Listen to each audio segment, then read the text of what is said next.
বিসমিল্লাহির রহমানির রহিম। স্বরচিত কবিতা আবৃত্তি করছি। আমার কবিতার নাম পাগলি মা। কবি আমি নিজে শেফালি বেগম। সোনার বাংলায় রয়েছে কত যে পাগলি মা, ছন্ন ছাড়া দিশেহারা হয়ে ঘুরেছেন যে তারা।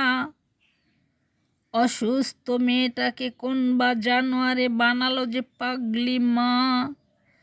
একই ভয়ানক করুণ দৃশ্য দেখে শোয়া যায় না, হাড়গোড় যায় ভেঙে দেখে তার দৃশ্যখানা।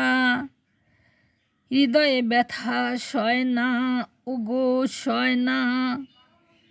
সন্তান জন্ম নিল পেল না মায়ের শাল দুধ, হারিয়ে গেল চিরদিনের তরে চেনে না মায়ের সোনামুখ।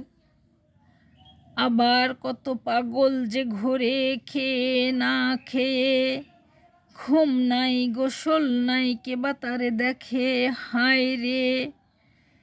অজ্ঞানেতে পায়খানা করতে করতে প্যান্ট ভরে ফেলে, দুর্গন্ধে কোনো লোক যায় না তার কাছেতে।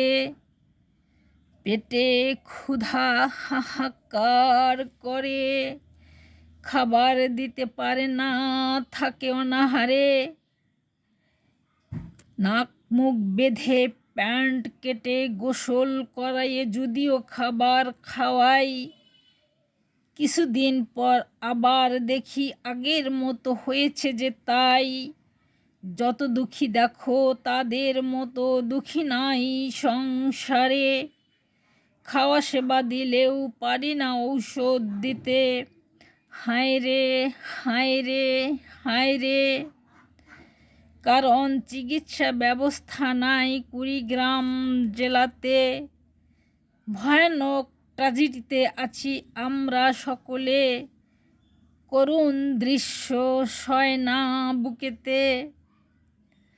তাই মহামান্য সংসদ ভবন চালনাকারীদেরকে জানাই, দ্রুত আমাদের কুড়িগ্রাম জেলাতে মানসিক চিকিৎসা ব্যবস্থা চাই।